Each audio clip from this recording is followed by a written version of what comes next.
Ya, oke guys. Assalamualaikum. Balik lagi ya guys dengan Jaki. Hari ini tanggal 1 November pukul 5:23. Gue mau bahas INDF karena labanya cukup mencengangkan guys ya. Cukup luar biasa. EPS per kuartal tiganya aja dia dapat 500. Nah, INDF ini beberapa kali gue bahas. Beberapa kali gue bahas juga termasuk saham yang dalam beberapa bulan itu gue bikin video berapa ya. Cuman mungkin karena memang bukan saham tambang. Karena memang bukan saham, biasanya kan kita yang banyak dicari tambang, yang dividennya gede-gede ya. INDF ini nggak banyak yang, nggak terlalu banyak yang tertarik gitu loh. Cuman memang di video sebelumnya gue bilang, di beberapa video sebelumnya gue bilang, INDF ini saham anti badai, saham anti badai. Jadi di saat saham consumer goods yang lain kayak Unilever terkena sentimen boykot, Indofood ini karena dia memang segmennya banyak, dia melakukan konglomerasi dan tidak ada sentimen boykot juga, produknya banyak digunakan dan bisa juga jadi produk pengganti loh apabila orang lagi kesulitan daya beli turun, Indofood bisa menjadi salah satu produk penggantinya, ICBP-nya sih ya. Dan memang betul guys, Indofood ini sebenarnya ditopang oleh ICBP-nya. Jadi dari segmen produk konsumen bermerek ya, dia naiknya gede banget. Ini per September 2024 dia naik jadi 55 triliun. Kita lihat sebenarnya gini, kalau dilihat dari secara kuartalan selama tahun 2024 ya, gross profitnya konsisten, nggak bertumbuh signifikan, tetap tetap di situ aja. Dan ini pun juga hampir sama seperti tahun-tahun sebelumnya. Tahun-tahun sebelumnya pun di atas 30%. Nah, cuman yang pertama tadi gue bilang, Indofood ini saham anti badai.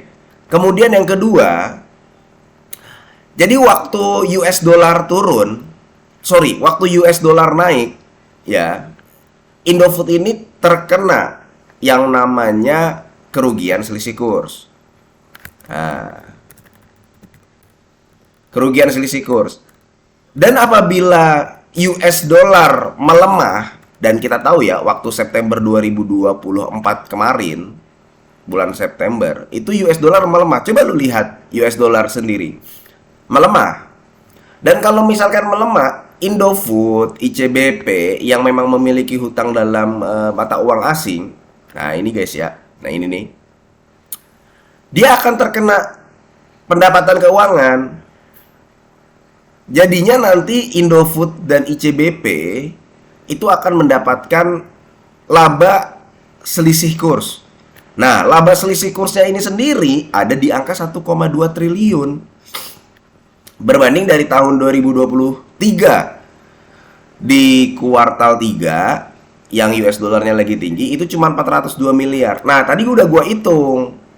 Kalau misalkan dilihat dari laba selisih kurs aja, ya, laba selisih kurs aja. Nah, ini nih.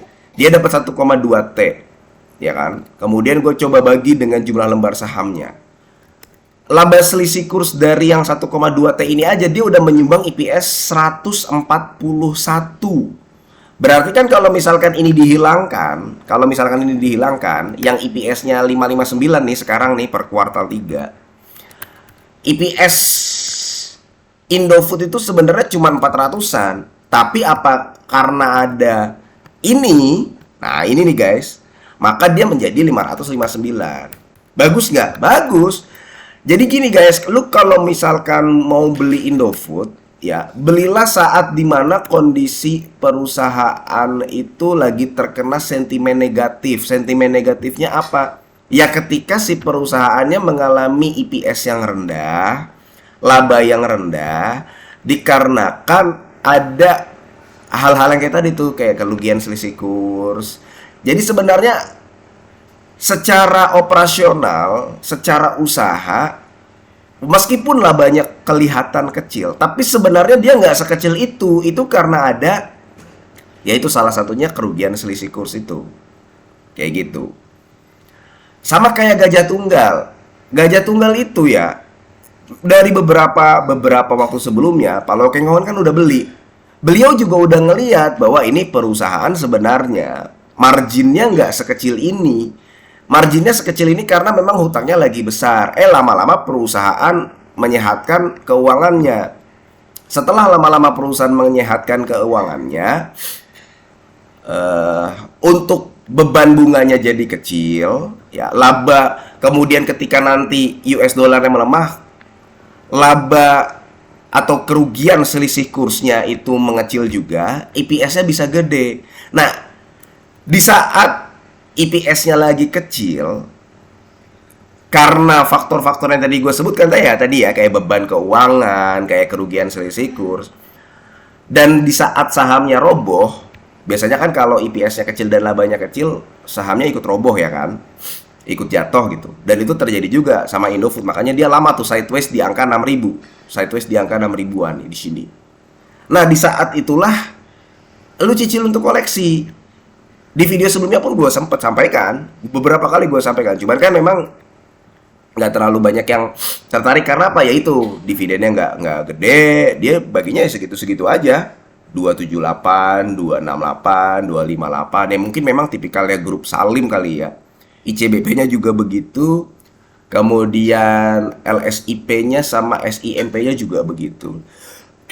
Cuman akhirnya grupnya berkembang terus, grup Salimnya itu berkembang terus gitu loh. Nah, sekarang bagaimana? Kita udah tahu nih, IPS-nya gede. Ya, karena memang gede semua nih. Yang tadinya dapat 19 triliun sepanjang kuartal 1 2024. Ini kita ngeliat dari ICBP-nya dulu ya. Kemudian jadi 34 triliun, nambahnya berarti sekitar 13-an triliun. Ingat ya, nih, dari 19 triliun di kuartal 1 jadi 34. Berarti kan nambahnya sekitar 15 triliun. Di kuartal 3, nih, di kuartal 3 jadi 55 triliun. Nah, ini nih. Jadi 55 triliun per September 2024. Berarti kan naiknya lebih dari 20 triliun total penjualannya. Jadi memang selain dari laba selisih kurs, kinerjanya si ICBP kemudian ngikut ke INDF, ya lagi bagus juga. Nah, sekarang gimana? Ya kalau misalkan lu udah punya di harga 6 ribuan, ada opsi untuk taking profit, guys. Karena sekali lagi, Indofood CBP ini nanti akan begitu lagi. Akan, kalau misalkan US dollar naik lagi, nanti labanya atau IPS-nya bisa kecil lagi gitu ya. Kalau misalkan dia langsung akan naik ke angka 10.000, 12.000, enggak. Kejauhan. Mungkin kalau misalkan memang naik bisa aja ke angka 8.000. Itu pun juga yang udah punya barang di harga bawah nih, teman-teman gue juga ada nih yang udah beli nih Indofood di harga bawah nih. Dia suka consumer goods dan dia memilih Indofood karena dia consumer goods yang non cyclical dan valuasinya paling murah di antara yang lain. Salah satu yang paling murah di antara yang lain. Coba lihat consumer goods yang lain, valuasinya gede-gede. Nah, waktu di sini nih dia beli nih. Dan ada kemungkinan teman gue ini mungkin akan taking profit juga di sini. Kayak gitu, guys. Jadi itu guys ya untuk Indofood sukses makmur atau INDF, kinerjanya bagus. Cuman kalau misalkan nanti memang US dollarnya tinggi lagi, bisa jadi di kuartal 4-nya nggak sebesar kuartal 3. Kayak begitu. Oke, mudah-mudahan video ini bermanfaat dan semoga lu sehat selalu sehingga kita bisa bertemu kembali di video-video selanjutnya. Ini bukan ajakan jual beli. Gua akhiri, wassalamualaikum warahmatullahi wabarakatuh.